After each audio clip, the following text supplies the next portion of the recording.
Hum.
Muito bom dia, quem já cá estiver. Começaremos às 9 horas, como é habitual. Eu já escrevi coisas que demoram um bocadinho a escrever, para rever a aula de ontem, e depois começarmos a fazer coisas a partir daí. O objetivo da aula 2 é Foi, não pensei. Merda.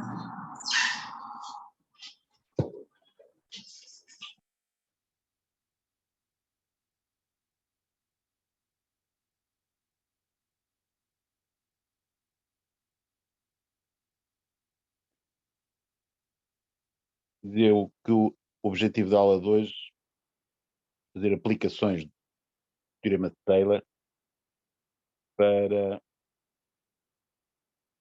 ah, classificar possíveis pontos extremos de uma função, chamados pontos de estacionalidade. Veremos que nós vamos concentrar-nos em usar a fórmula de Taylor de segunda ordem para funções de duas variáveis para ver como é que isso funciona numa situação relativamente simples.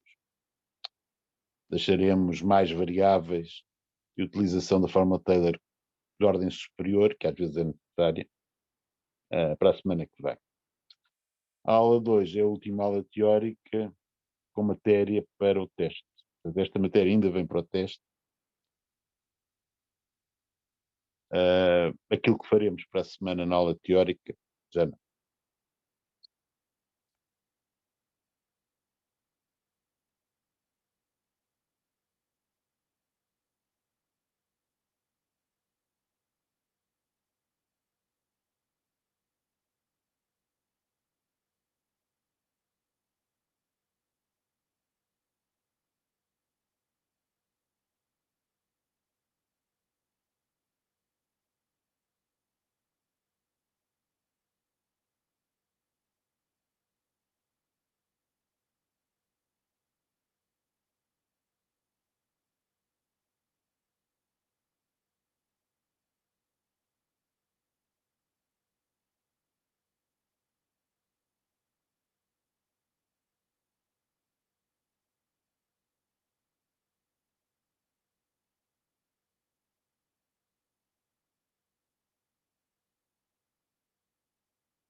Ora, bom dia a todos.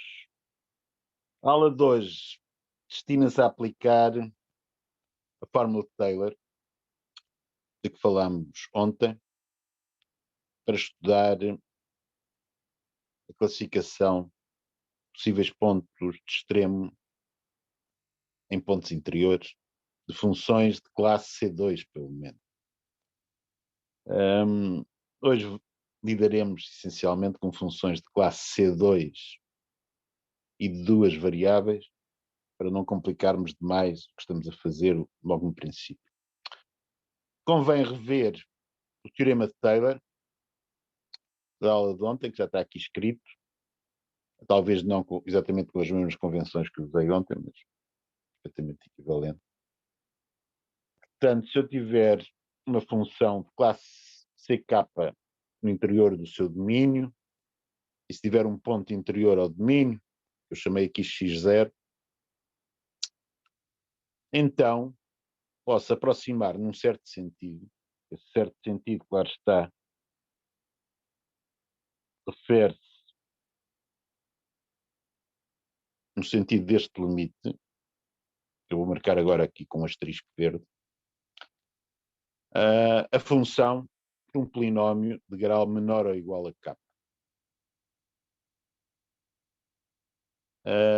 Esse polinómio demonstra-se no teorema que é único, que é uma coisa que é importante por razões de ordem prática, porque muitas vezes nós iremos ter um palpite sobre o polinómio e depois provamos à custa deste limite que é aquele e não o outro, sem ter que estar a fazer as contas que podem parecer necessárias à primeira vista, que estão aqui na parte de baixo desta folha.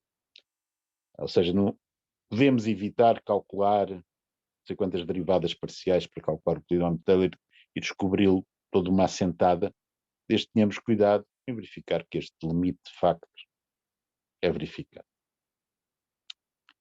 Portanto, esse polinómio, se existir, é único. Convém dizer que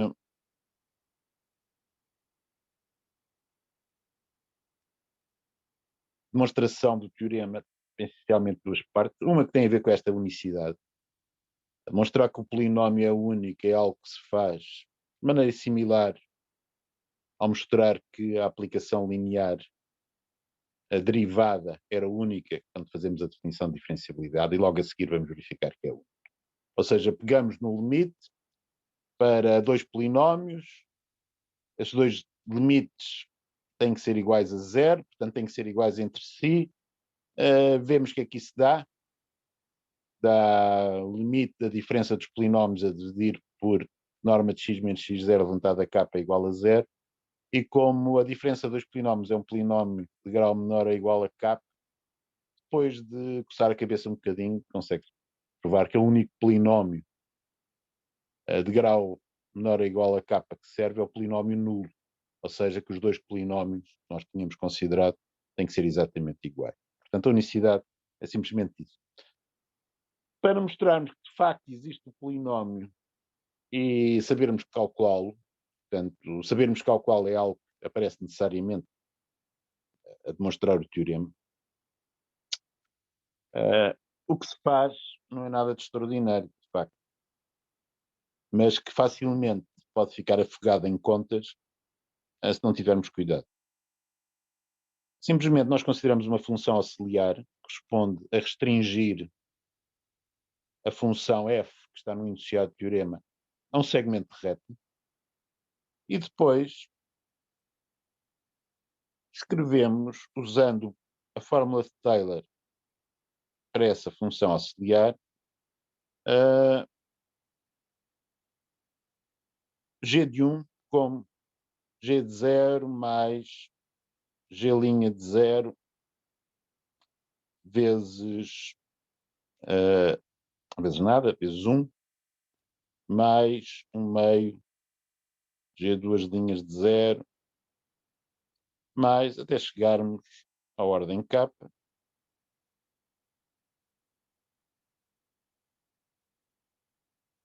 e depois pomos aqui um resto. Okay? Se nós usarmos o resto de Lagrange que envolve derivada de ordem K, não é de ordem K mais 1, é de ordem K. Eu posso pôr aqui um resto na seguinte forma. 1 sub K fatorial, GK, a derivada de ordem K num ponto θ, menos a derivada de ordem K em 0. É assim que dá jeito para fazer a demonstração do teorema. Em que aquele θ é um número, garantimos a existência, algures no intervalo 0. Okay? Portanto, usando a fórmula Taylor para funções de uma variável, escrevemos isto e depois vamos simplesmente calcular estas derivadas do G usando o teorema de derivação da função composta. Aí é que podemos afogar-nos em contas se não tivermos cuidado, a não ser que façamos a introdução, estou a falar mal, daquilo que se chamam derivadas dirigidas de ordem superior. Portanto,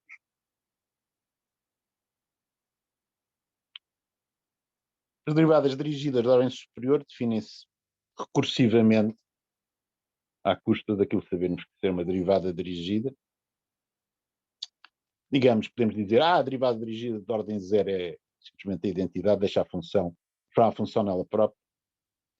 E definimos recursivamente derivadas dirigidas desta maneira. Fazer isso, como calcular uma derivada dirigida segundo um vetor h de uma função escalar, é calcular o gradiente e depois fazer o produto interno com o vetor h. Eu posso dizer que calcular a derivada dirigida segundo h, vetor h, da função f, corresponde a fazer o cálculo k vezes de gradiente e depois produto interno com h. Okay? Que é aquilo que está aqui.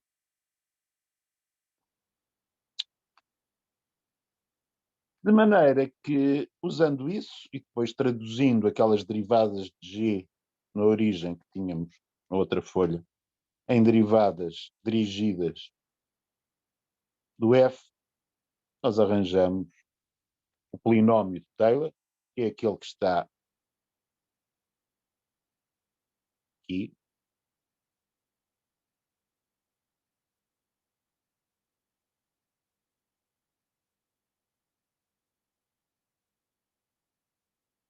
Neste contexto. Okay? Reparem que é um polinómio porque nas derivadas dirigidas temos lá a variável x menos x0, ou h, se preferirem. A impressão que ontem abreviei o x menos x0 como h. Vou saltar entre uma coisa e outra conforme der jeito. Se nos interessar olhar para a diferença entre a função e o polinómio de Taylor, que é aquele numerador da expressão que está no limite, está aqui marcada com o asterisco verde, essa diferença, chamamos o erro da fórmula de Taylor, o resto da fórmula de Taylor, neste caso, pode ser escrita pegando no resto da fórmula de Taylor do G que eu tinha no outro quadro e traduzindo aquelas derivadas em termos de derivadas dirigidas do F. Não é de estranhar que tenho uma derivada dirigida num ponto intermédio, alguns no segmento de reta entre x0 e x, e uma derivada dirigida em x0. Reparem que, graças ao facto de eu estar a supor que o f é de classe CK, quando x tende para x0, esta diferença de derivadas dirigidas, se eu olhar para os coeficientes, que são derivadas parciais do f, esses coeficientes tendem de facto para zero. Okay? Bom, se depois eu lidar com isto de maneira adequada, prova efetivamente que o limite é zero de usar este teorema. A demonstração do teorema de Taylor é basicamente o que é que nos interessa ver hoje? O que nos interessa ver hoje é a seguinte situação. Suponham que tem uma função f definida num subconjunto. Agora vou ser modesto e considerar que estamos em R2, com valores em R, e que este f é de classe C2 em A, vamos que o A é aberto. e que tem algures no A um ponto que eu vou designar por AB, não subcarregar o símbolo x0 de significados diferentes. Portanto, tem um ponto AB, algures em A, onde o gradiente de f em AB é nulo. AB diz-se um ponto de estacionariedade.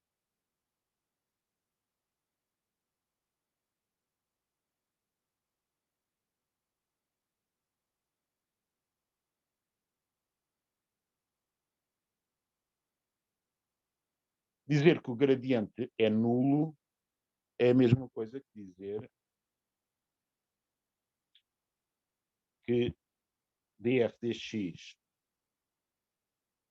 em AB é zero e que df dy em AB é zero. Estou a supor que são de duas variáveis. Obviamente, para funções com mais variáveis é a mesma ideia. É o gradiente ser nulo. Nesse caso, tenho n derivadas parciais nulas no ponto. Okay? Com n a dimensão do espaço. Este sistema que eu escrevi aqui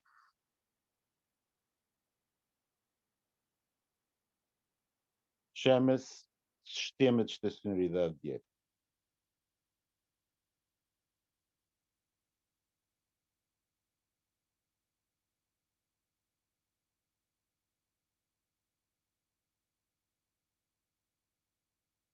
E é a primeira coisa que eu faço quando ando à procura de extremos, máximos ou mínimos locais em pontos interiores do domínio de uma função que seja pelo menos diferenciada. Porquê? Porque se vocês restringirem uma função que pelo menos é diferenciada a retas paralelas aos eixos coordenados, essas funções de uma variável que vocês obtêm, ao passarem por um ponto, que é um ponto de extremo local da função original, têm que, como funções de uma variável, ter derivada nula nesse ponto. Coisa que vocês estão fartos de saber no passado. Bom, a derivada dessas funções, portanto, são restrições a retas paralelas aos eixos coordenados, são simplesmente derivadas parciais da função original. Okay? Portanto, se eu fizer um bonequinho, tenho aqui o conjunto A, onde está definida a minha função. Tenho aqui o ponto AB, algures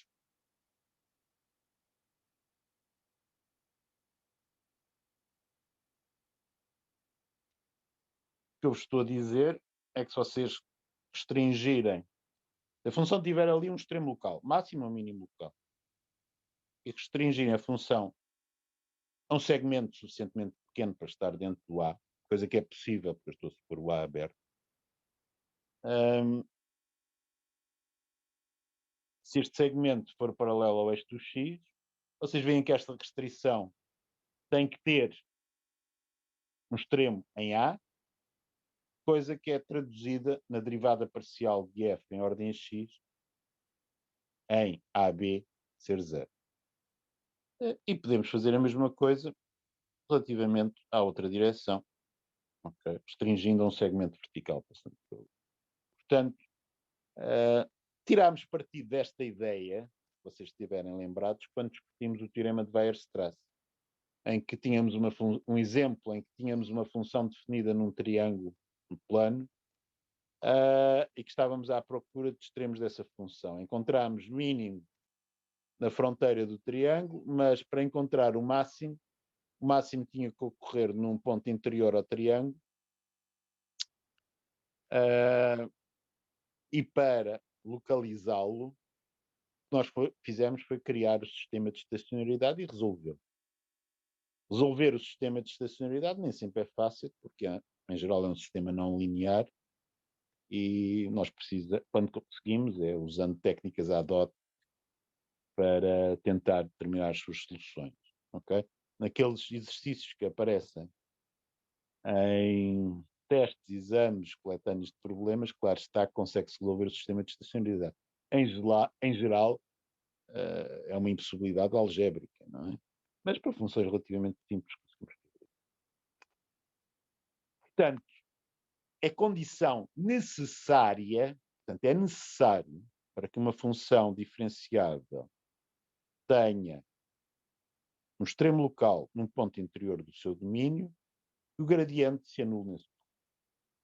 Portanto, esses pontos, chamados pontos de estacionariedade, formam uma lista de suspeitos, pontos suspeitos, quanto a neles termos ou não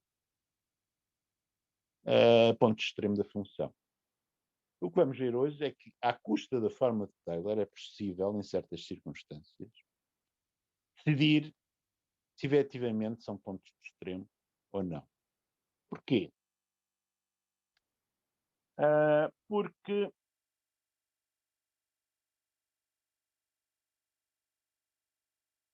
eu agora supuser que a função f é de classe C2, em A, então eu posso escrever que f de xy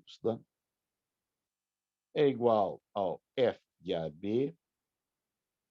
Portanto, se eu agora escrever a fórmula de Taylor, começando pelo polinómio de Taylor e depois pelo resto, segunda ordem, como o ponto trata-se de um ponto de estacionariedade,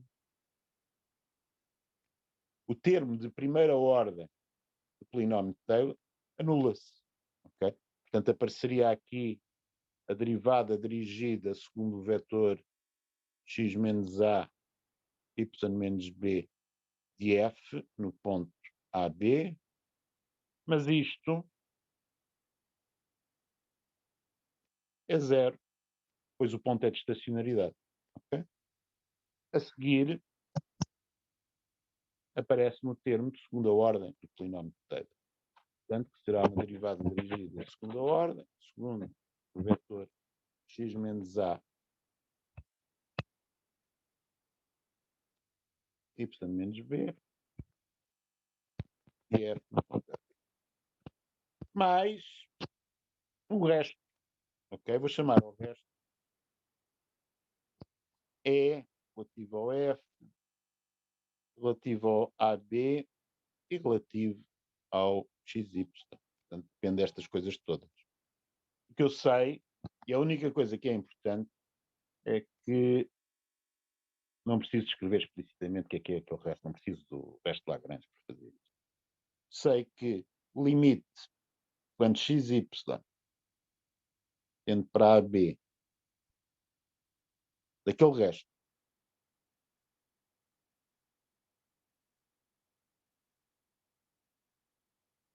a dividir por norma x menos a, y menos b, ao quadrado, sei, pelo teorema de Taylor, que isto é zero.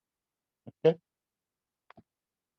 Portanto, a minha esperança é que este resto, que eu não sei controlar lá muito bem, não seja importante para decidir o que é que se passa ali perto do ponto.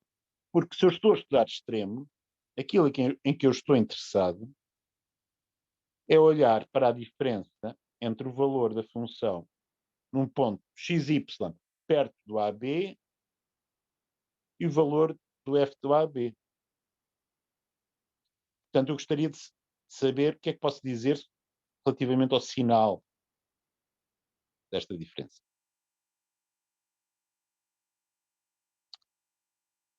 Se eu arranjar uma bola centrada em AB, onde esta diferença seja sempre maior ou igual a zero, então o AB é um ponto mínimo. Se for sempre menor ou igual a zero, será um ponto máximo, local, que é uma bola, para restringir essa bola. Se eu arranjar em qualquer bola centrada em AB pontos onde esta diferença seja positiva e seja negativa, então o ponto não é um ponto extremo. Ok? Porque às vezes estamos acima, outras vezes estamos abaixo do valor do ponto A a B. Chamam-se a esses pontos pontos de cela. Cela com S. Tem a ver com a cela dos cavalos, por razões que perceberemos mais à frente. Ok? Agora não é a boa altura para perceber a razão do nome. Mas a fórmula de Taylor possibilita-nos escrever esta diferença nestas circunstâncias como sendo o termo de segunda ordem do polinómio de Taylor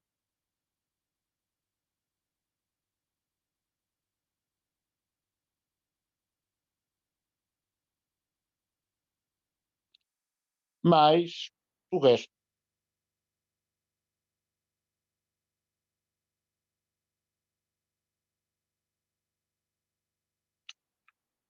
O que eu tenho esperança é que, em algumas condições, aquele termo de segunda ordem do polinómio de Taylor determine o sinal do lado direito e que eu possa desprezar o resto. Ok?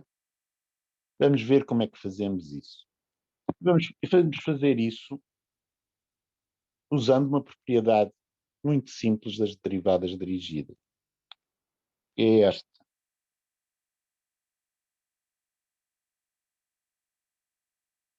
Se vocês tiverem uma derivada dirigida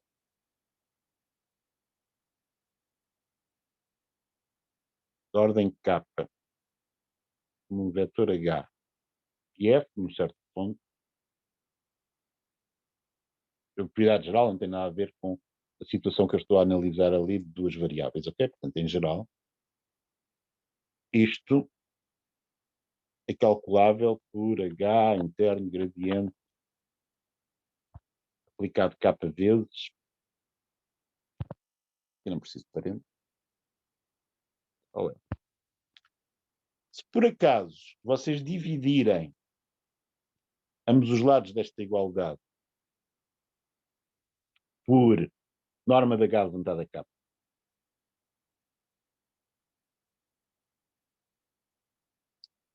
reparem que, como eu estou a utilizar aquele operador diferencial K vezes, eu posso dividir por um norma da H cada um dos Hs que aparece ali. Ok? Porque como faço K vezes, isto é a mesma coisa. Ou seja, eu descubro que 1 sobre norma da H levantada a K vezes a derivada dirigida de ordem K segundo o vetor H é a mesma coisa que a derivada dirigida segundo o vetor unitário H sobre norma de H. Okay?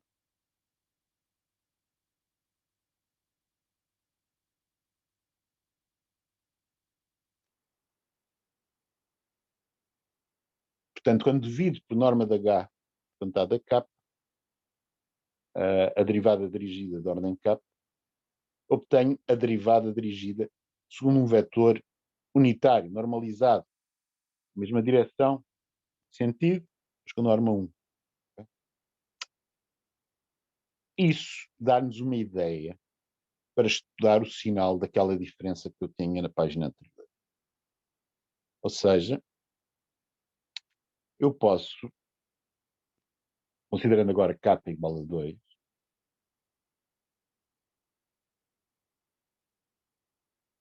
pegar no f de xy menos f de ab, reparem que o sinal desta diferença fica impávido e sereno se nós dividirmos por norma de xy menos ab ao quadrado. Ok? Porque isto é sempre positivo. Ok? Considero que o xy nunca é igual a ab, porque não vou dividir por zero. Não é? Se eu fizer isto do lado esquerdo, portanto, o sinal da diferença mantém-se. Do lado direito, o que é que me acontece? De acordo com esta propriedade, vou ficar com 1 meio da derivada dirigida de segunda ordem, segundo um vetor x menos a, y menos b, a dividir pela sua norma.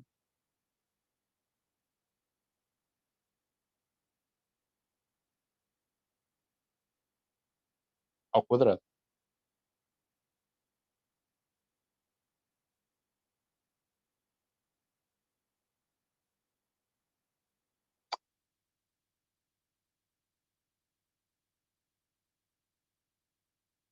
mais o termo de erro, vou simplesmente abreviar como é índice F, a dividir pela mesma coisa, a mesma norma ao quadrado. Então, mas reparem, isto tende para zero, é a propriedade do resto que eu tenho no teorema de Taylor. Isto tende para zero quando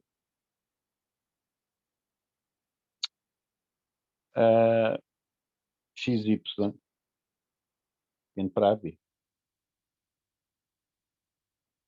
E o que é que se passa com aquela derivada dirigida? Agora, aquela derivada dirigida que temos aqui é dirigida só segundo vetores unitários. Ok? Reparem que as derivadas dirigidas de segunda ordem, ou de ordem qualquer, são polinómios. Portanto, são funções contínuas do vetor H, que eu considerava na forma, não é? Bom, aqui, tendo feito esta divisão pela aquela norma ao quadrado, os vetores que eu tenho, que estou a considerar nesta expressão, são tudo vetores unitários. Okay? De maneira que eu sei que o conjunto dos vetores unitários é a fronteira da bola de raio 1, centrada na origem, não é? Ora, isso é um conjunto limitado e fechado. De maneira que aquela derivada dirigida de segunda ordem, se eu souber, ela é sempre positiva, ou ela é sempre negativa, pelo teorema de Weierstrass, na fronteira da bola de raio 1, que é de facto a única coisa que eu preciso considerar, há de ter, por sempre positiva, para fixar ideias, há de ter um mínimo. Okay? Esse mínimo, como se aquela derivada dirigida tiver sempre valores positivos, será um número positivo. Ora, o erro a dividir pela norma ao quadrado, como vai para zero, quando nos aproximamos do ponto, há de ficar, pode ser que seja sinal oposto ou a outra parcela, mas de certeza fica em modo menor que metade, ou um terço, ou com uma fração qualquer menor do que 1, desse mínimo que nós arranjamos. Okay? E isto demonstra-me, este raciocínio, demonstra-me o seguinte resultado. Vamos enunciar que é o nosso critério, ou melhor, o nosso protótipo de critério, porque será para funções de duas variáveis. Novo quadro branco. Portanto, teorema, que é um bocadinho provisório.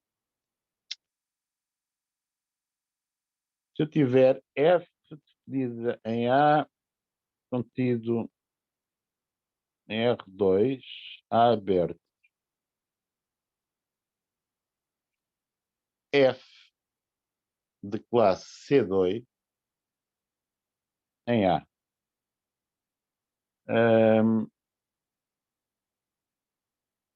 AB, ou x0, y, bom, enfim, AB, tendente ao A maiúsculo. Gradiente de F em AB igual a zero. Portanto, é um ponto de estacionariedade. E a função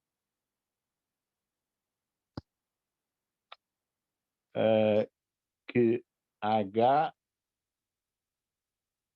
tendente a Rn, mas não nulo. Ou a R2, menos não nulo.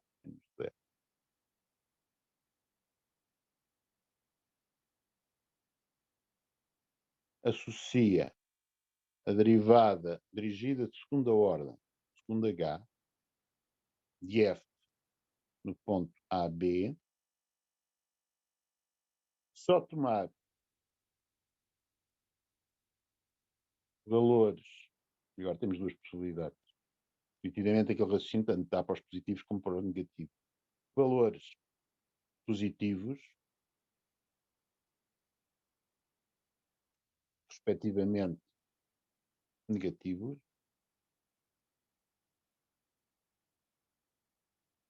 então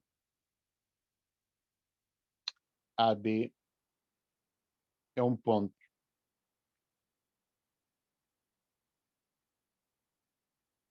de mínimo local. Portanto, se for positivo, corresponde mínimo.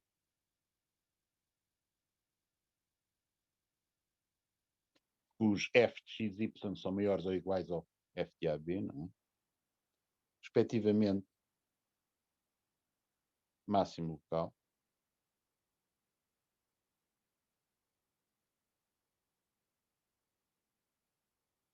Yeah. Okay? Portanto, usando a fórmula de Taylor, tem este critério simpático para se classificar pontos de estacionariedade. Só que este critério baseia-se em estudar e saber alguma coisa sobre o sinal daquela derivada dirigida. Okay? Vocês podem não estar lembrados, mas já estudaram este problema em álgebra linear. A derivada dirigida,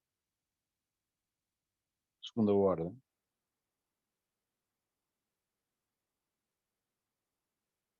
portanto, a função que a h associa a derivada dirigida de segunda ordem, segundo o vetor h de f, num certo ponto x0.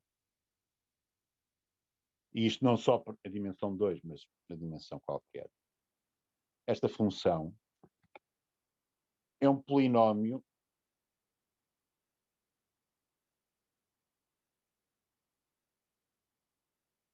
nas componentes de h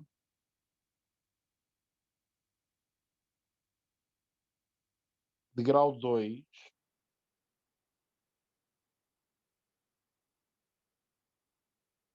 e homogéneo. O que quer dizer aqui homogéneo? Quer dizer exatamente aquela propriedade que eu tive a tirar parte. Ou seja, se vocês tiverem, chamar esta função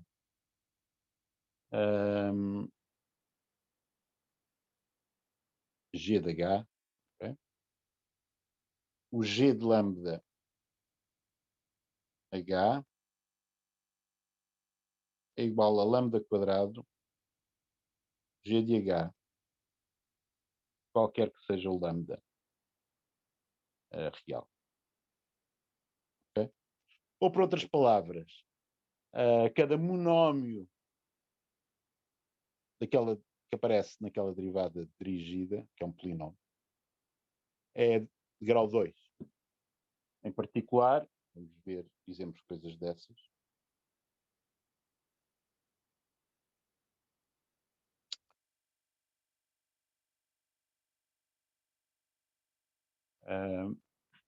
Para duas variáveis, aquele polinómio, sabemos nós, contas que já tínhamos feito ontem, que vai ser, se o H tiver componentes H1 e H2, ou HK. Okay? HK é mais prático. Será, portanto, uma função, portanto, em dimensão 2, se o vetor tiver componentes HK, será uma aplicação que a HK associa H quadrado, segunda derivada de f, duas vezes em ordem a x, do ponto que for, mais duas vezes h vezes k, derivada cruzada,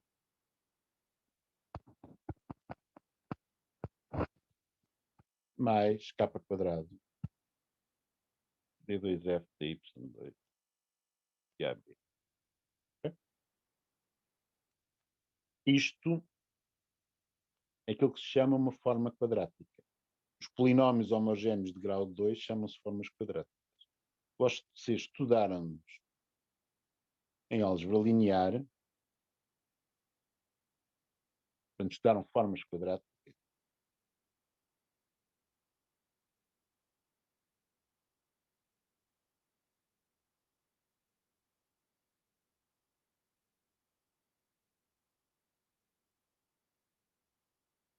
da seguinte forma: dada m, uma matriz n por n real simétrica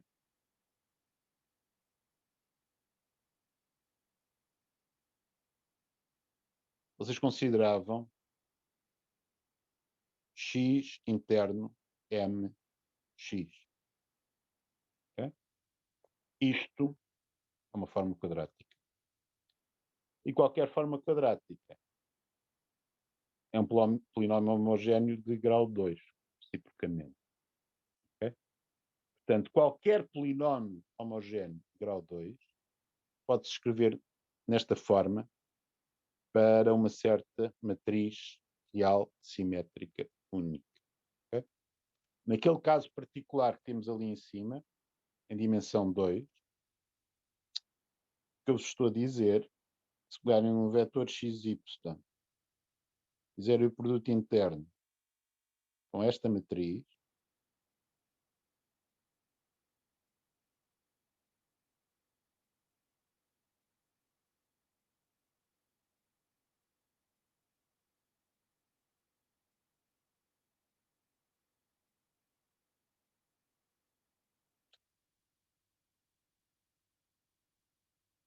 reparem que eu estou a supor que a função é de classe C2, de maneira que as derivadas cruzadas são iguais.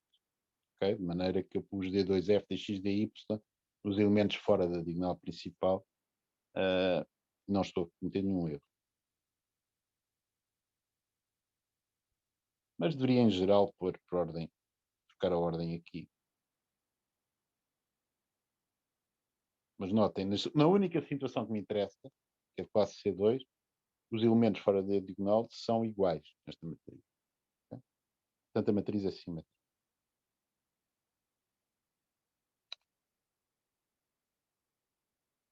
Portanto, vocês querem saber, esta matriz A vezes um vetor xy, certo? E assim vocês têm uma forma quadrada. No caso particular, quererem HK é a mesma coisa. Não é? Eu pus aqui xy, mas devia ter posto HK para ter um paralelismo perfeito que eu escrevi lá em cima. Eu posso pôr aqui, também podem pôr assim, não é? É a mesma coisa.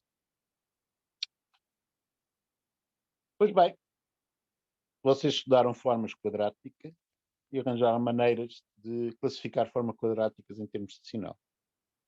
Se uma forma quadrática é sempre maior que zero fora da origem, na origem dá sempre zero, não é?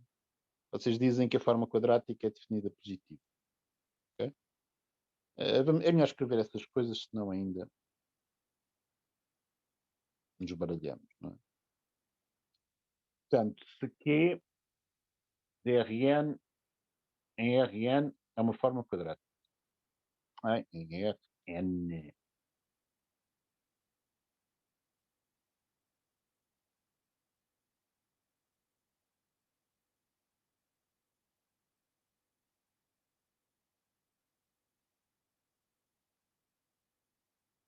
Diz-se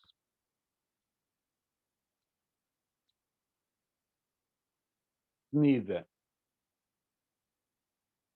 positiva se Q de x é maior que zero, qualquer que seja o x diferente do vetor nulo. Definida negativa é nulo. É uma questão de por aqui negativa e virar o sinal ao contrário. Okay? Diz-se indefinida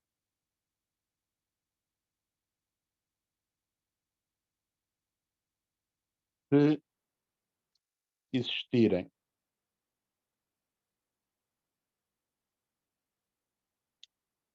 vetores x1, x2, ou x e y é melhor, senão vocês começam a pensar em coordenadas. Existirem x e y, tais que Q de x é maior que zero, Q de x ficaria y é menor que 0. Okay? Exemplos para funções de duas variáveis. Esta forma quadrática, que a xy associa x2 mais y2, é definida positiva.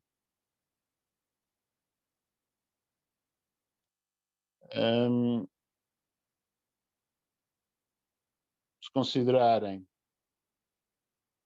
menos x² menos 4y2, é definida negativa. A função que a xy associa x vezes y, obviamente, é indefinida. Okay? Porquê? Podem tomar x igual a y e diferente de 0 dá positivo. X igual a menos y, enfim, considerem que se passa no ponto 1 e no ponto 1 menos 1, de maneira ainda mais simples. Há também formas quadráticas semidefinidas positivas e semidefinidas negativas, que respondem a fora da origem tomarmos valores sempre maiores ou iguais a 0 ou menores ou iguais a 0 e haver pontos onde a forma quadrática se anula que não são a origem. Portanto, um exemplo de uma coisa dessas, a função que a xy associa x². Esta é semidefinida positiva.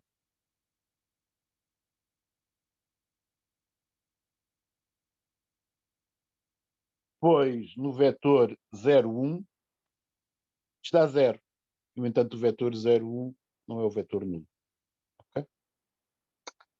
Nós vamos, no caso de definidas positivas, definidas negativas e indefinidas, portanto, se é forma quadrática que é a derivada dirigida de segunda ordem,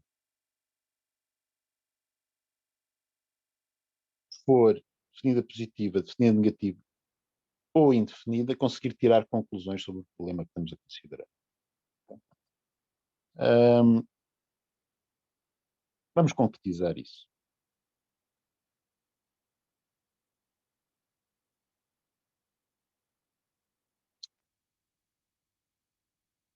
Suponham vocês, agora já muito coisa muito concreta, que f de x, y é exponencial de x² mais y ao quadrado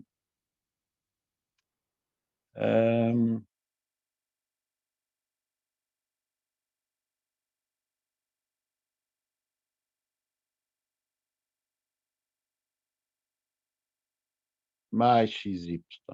Okay?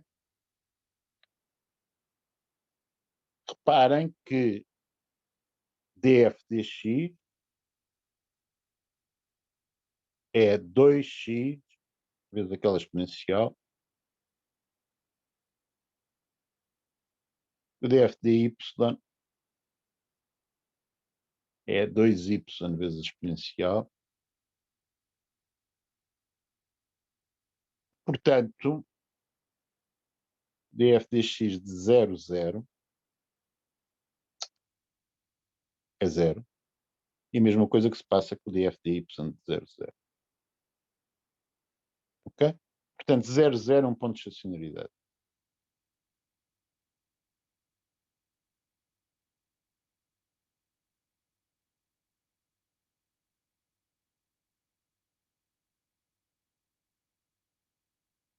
Será que conseguimos classificar se é um ponto de máximo ou de mínimo local à custa desta ideia baseada na fórmula de Taylor? Bom, se eu considerar D2F dx2,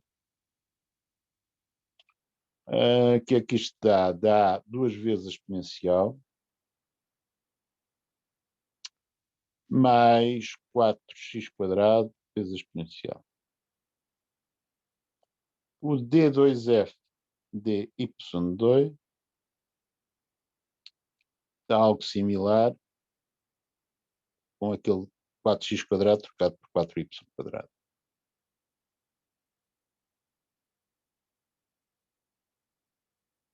Finalmente, uma derivada cruzada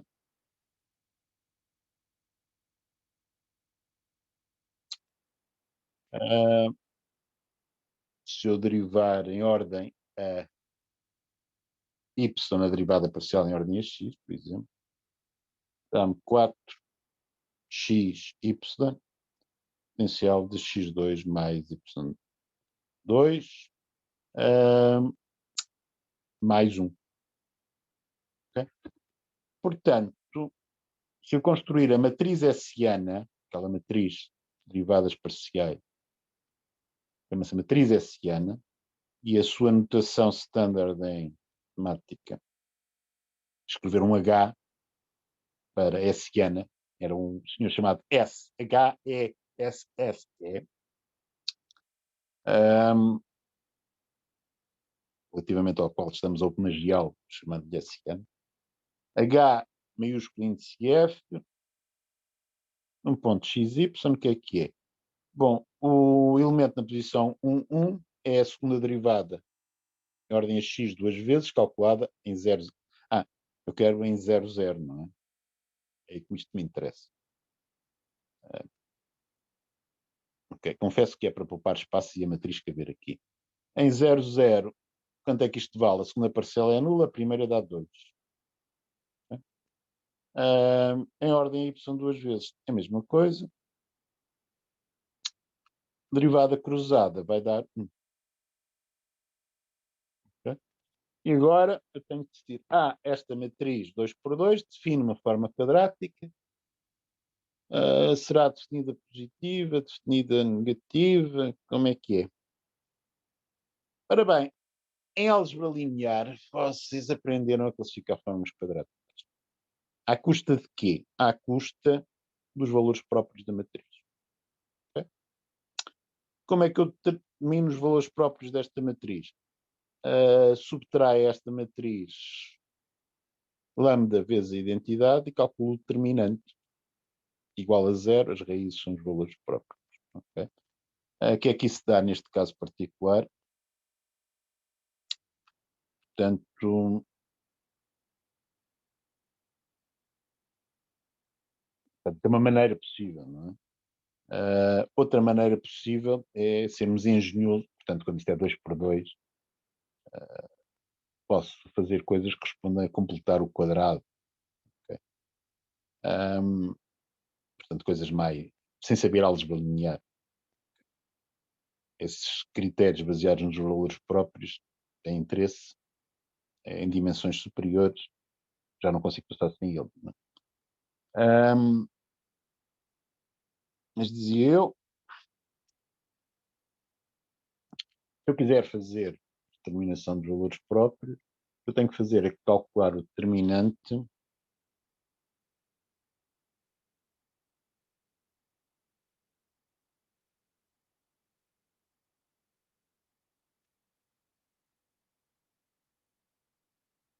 igualar a 0 para a primeira coisa. Okay? O que é que isto dá? Dá 2 menos lambda quadrado menos 1. Okay? Portanto, dá-me uma equação de segundo grau, vai ser lambda ao quadrado menos 4 lambda mais 4 menos 1. Okay? Ou seja, lambda ao quadrado menos 4 lambda mais 3.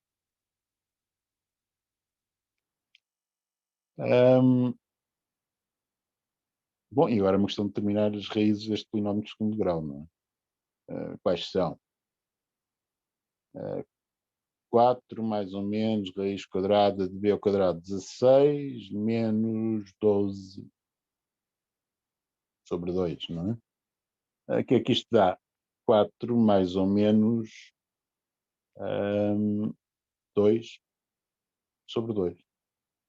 Ou seja, 3 e 1. Ok? Ou seja, ambos os valores próprios são positivos.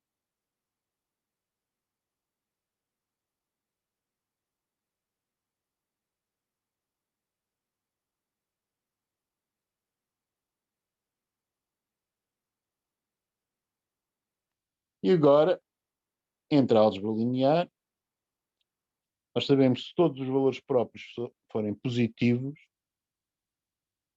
a forma quadrática é definida positiva. Okay? Portanto, uma forma quadrática é definida positiva se e só se todos os seus valores próprios forem positivos. Professor, pode-me só explicar uma coisa? Sim. Eu não percebi muito bem de onde é que vieram esses valores da média do 1 e o 2. O 1 e o 2? A matriz? Sim, no slide anterior o senhor tinha feito a matriz. Professor, não, Era a matriz para o colega. Era a matriz hessiana, portanto, o Sim. 2 era a derivada de segunda ordem, duas vezes em ordem a x, na origem. O outro 2 era a derivada de segunda ordem, duas vezes em ordem a y, na origem. E os uns eram as derivadas cruzadas na origem. Certo, ok, obrigado. Bom, o que é que eu gostava de dizer? Portanto, relembrando a álgebra linear, todos os valores próprios positivos correspondem à forma quadrática definida positiva. Ok? Todos os valores próprios negativos, forma quadrática definida negativa. Ok? Alguns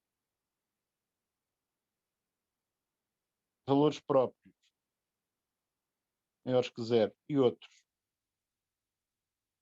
menores que zero, quer dizer forma quadrática indefinida.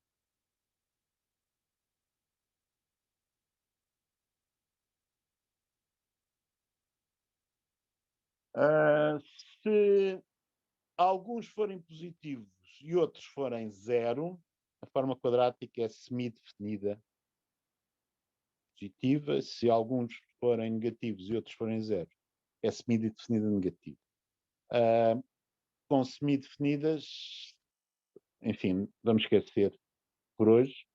Trataremos disso segunda-feira. O que eu posso concluir para aquele problema que eu tinha originalmente é que, com uma forma quadrática definida positiva, aquele ponto 0,0 é um ponto de mínimo local. Okay? Portanto, a minha conclusão é esta. Para a função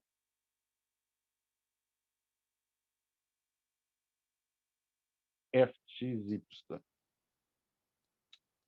escala exponencial de x quadrado mais y quadrado mais xy, 0,0 é um ponto de mínimo local. Okay? Porque eu calculei a matriz hessiana. Bom, primeira coisa, verifiquei que o 0,0 é um ponto de estacionalidade. Okay? Se o 0,0 não fosse um ponto de estacionalidade, acabava a história, não podia ser um ponto de extremo. Portanto, 0,0 é um ponto de estacionalidade. Depois construí uma matriz hessiana de f em 0,0. Essa matriz define uma forma quadrática definida positiva. Okay? E, portanto, tem um critério baseado na forma de Taylor, cuja demonstração é aquela que eu fiz, dividindo pela norma ao quadrado, justificando que o termo de segunda ordem do polinómio de Taylor tem um mínimo positivo, no caso da forma quadrática ser definida positiva, e que o resto a dividir por norma ao quadrado, graças à propriedade do limite, não consegue destruir essa positividade, ou seja, para uma bola de raio suficientemente pequena, o resto a dividir por norma ao quadrado não consegue fazer chegar aos números negativos. Okay? A demonstração não é mais do que isso, formulada de maneira mais precisa. Vamos voltar a fazer o exercício de uma outra maneira para os escandalizar. Okay?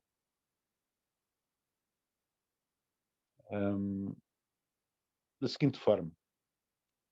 Vocês sabem, cálculo 1, ou se não sabem, podem se lembrar. O exponencial de lambda é 1 mais lambda quadrado sobre 2, mais, por aí fora, lambda levantada k sobre k fatorial, de facto é uma série de Maclaurin. Okay? Isto funciona para todo lambda real. De maneira que, olhando para isto, suspeito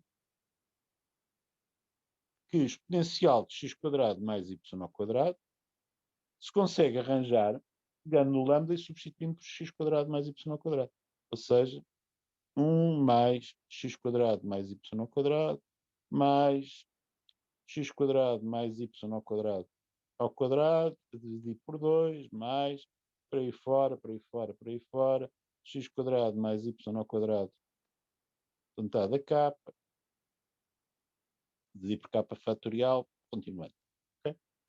E reparem que neste desenvolvimento em série, potências de x2 mais y2, as parcelas que têm termos de grau menor ou igual a 2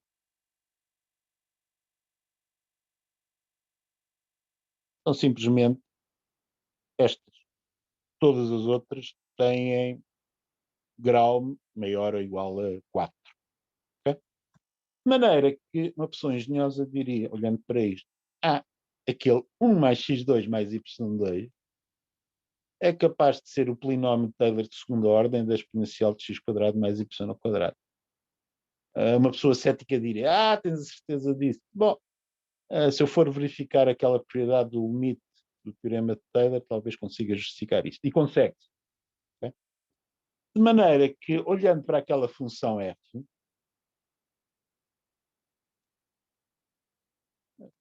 vocês suspeitam, isto vai ser, se eu olhar para termos até à segunda ordem da fórmula de Taylor, 1 mais x2 mais y2, que era a parte que tinha da exponencial, bem, o xy é o xy, não? Mais isto, mais um resto da forma de Taylor de segunda ordem.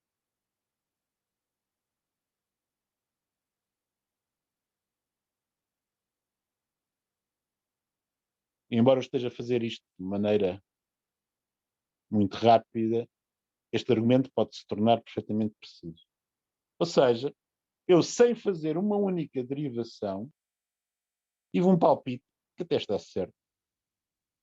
Qual é o polinómio de Taylor, segunda ordem, da minha função f? 1 mais x quadrado mais y quadrado mais xy. Reparem que o 1 é o termo de ordem 0. Termos de ordem 1 não aparecem. Porquê? Porque temos um ponto de estacionalidade. Não há parcelas de grau 1 aqui.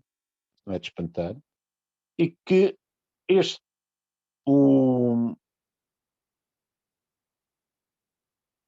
importante que este polinómio que aqui está, duas variáveis, grau 2 homogéneo, é exatamente a derivada dirigida de segunda ordem, enfim, multiplicada pelo 1 meio, certo? Que é isso que é o termo de segunda ordem do polinómio. Okay? Portanto, classificar a forma quadrática definida pela matriz hessiana, eu já tenho aqui a forma quadrática. De maneira que, escandalizando-nos mais um bocadinho, Eu digo assim, todo o meu problema é saber se posso dizer alguma coisa sobre o sinal disto. Ora, se eu olhar para esta soma de 3 parcelas, mas se eu olhar para as duas primeiras e pensar assim, será que x² mais xy é as duas primeiras parcelas de desenvolvimento de um quadrado perfeito? Sendo assim, qual será a outra parcela? Reparem que se eu pegar em x mais 1/2 de y e levantar ao quadrado, o resultado é x² mais xy mais 1/4 de y ao quadrado. Ok? Me dá uma ideia. x² mais xy mais y ao quadrado é igual a x mais 1/2 de y ao quadrado mais, agora, isto tinha 1/4 de y ao quadrado, faltam-me para completar e ter as contas certas 3/4 de y ao quadrado. Reparem que do lado direito tem a soma de 2 quadrados. Posso ter esses 2 quadrados simultaneamente zero. Bom, simultaneamente zero tinha que o y ser zero, mas então, olhando para o outro, o x também tinha que ser zero. Portanto, isto é maior que zero se xy é diferente de 0, 0. Ou seja, eu acabei de classificar a forma quadrática sem saber nada de valores próprios, etc. Okay? Simplesmente completando o quadrado. Porquê é que isto funciona? Bom, porque completar o quadrado, de facto, é a maneira como nós demonstramos a fórmula resolvente da equação de segundo grau. Aquela equação de segundo grau que eu estive a resolver, descobrir aquelas raízes, corresponde, de facto, a fazer esta técnica de completar o quadrado para estudar o sinal. Okay? Portanto, vocês têm aqui uma demonstração ultra rápida do que se está a passar, que esta forma quadrática é definida positiva e, portanto, 0, 0 é um ponto de mínimo. Portanto, isto é uma alternativa a fazer as contas de maneira mais mecânica que é o que eu fiz para trás, calculando derivadas parciais, calculando valores próprios, etc. Okay? Ficamos por aqui. Vocês verão muitas coisas deste género na próxima aula de problemas. Nós não vimos como demonstrar o resultado para o caso em que a forma quadrática é indefinida, mas ainda é mais fácil do que aquilo que fizemos no caso das formas quadráticas de definida positiva e de definida negativa. Portanto, quando a forma quadrática é indefinida, o ponto de estacionalidade não é ponto extremo. Okay? Continuaremos isto para a semana, mas o que vimos para a semana já não é para o teste. O que é para o teste é o da aula 2. Okay? Portanto, um bom fim de semana, trabalham, apareçam-nos dúvidas, digam coisas, etc. Por hoje é tudo.